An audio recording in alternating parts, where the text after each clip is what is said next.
Wishing you very happy new year everyone.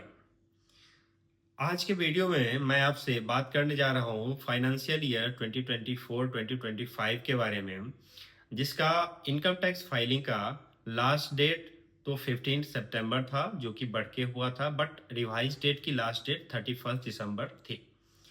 और उससे पहले कई लोगों को ये मैसेजेस आए कि आपके आईटीआर में डिस्क्रिपेंसी है, आपने डिडक्शन जो क्लेम किए हैं वो सही नहीं है।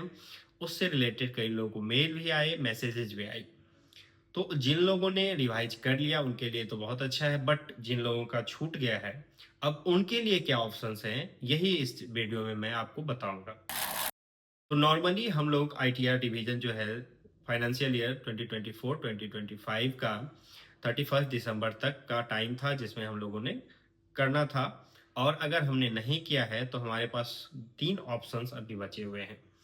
अगर आपका आईटीआर ऑलरेडी प्रोसेस हो चुका है और उसमें कुछ चेंजेस या डिस्क्रिपेंसीज का मैसेज आए हैं और ऑलरेडी आपके पास ये भी डिटेल है कि आपको चेंजेस करने हैं, तो आपके पास ऑप्शन बचा हुआ है रेक्टिफिकेशन का।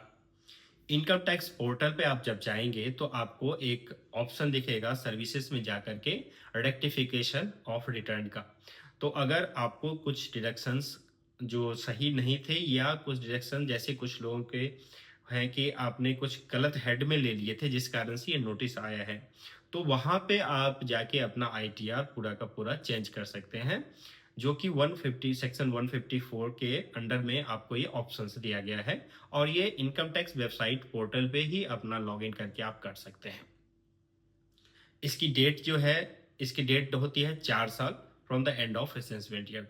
तो आपके पास ये 4 साल पड़े हुए हैं। अगर आपको कोई नोटिस आ गया या कुछ आपको सेल्फ लग रहा है कि आपने कुछ क्लेम अलग किए हैं जो कि आपके फॉर्म 16 में नहीं थे, तो आप उसमें जाकर के चेंजेस कर सकते हैं। जो दूसरा ऑप्शन आपके पास है वो है आपके पास अपडेटेड रिटर्न का, जिसके अंडर में आप अपना आईटीआर रिवाइज कर सकते हैं, अपना डेटा जो है वहां चेंज करा सकते हैं, जो डेटा आपको लगता है कि आईटीआर में आपको चेंज करने थे। अपडेटेड रिटर्न में आपको जो डेटा अपडेट करना है उसमें कम से कम कुछ ना कुछ आपको टैक्स देना पड़ेगा, तभी वो फाइल होता है। Updated return without any tax file नहीं होता है। आप जीरो टैक्स करके आप अपडेटेड रिटर्न फाइल नहीं कर सकते हैं। दूसरी बात यह है कि रेक्टिफाइड रिटर्न या अपडेटेड रिटर्न में आप कोई भी जो नया डिडक्शन है क्लेम करके अपना इनकम जो है उसको नीचे घटा नहीं सकते हैं।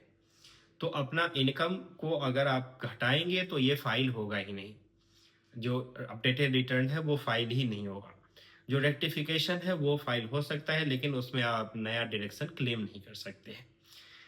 तो ये दो ऑप्शंस थे। जो तीसरा ऑप्शन बचता है वो है फिर अपील का ऑप्शन। अगर आपको जो डिफरेंसेस हैं, जो आपका ऑलरेडी मैसेज आपके किए गए हैं उसके बेसिस पे अगर आपको कोई नोटिस आता है, कोई ऐसा डिडक्शन जो है आपको डिसअलाउ किया जाता है और उस बेसिस पे आपको कोई नोटिस डिमांड नोटिस आता है, तो फिर आपको उसके लिए उसके अगेंस्ट में आप अपील फाइलिंग का ऑप्शन भी ले सकते हैं।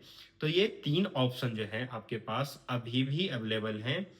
भले ही 31 दिसंबर जो है रिवीजन का टाइम निकल गया है, बिलेटेड रिटर्न फाइल करने का भी टाइम निकल गया है, लेकिन आपके पास ये तीन ऑप्शन अभी भी अवेलेबल हैं। इसके थ्रू अपना आप आईटीआर को आईटीआर में चेंजेस आप कर सकते हैं फॉर 2024-2025 के लिए। तो आज के लिए है इतना ही। आगे के लिए और अपडेट्स के लिए और अब जानकारी के लिए आप हमारे चैनल को सब्सक्राइब कर लीजिए। कोई क्वेरी हो कमेंट में जा करके आप क्वेरी कर सकते हैं। मैं कोशिश करता हूँ कि आपका हर सवाल का जवाब दो सही से। Thank you very much.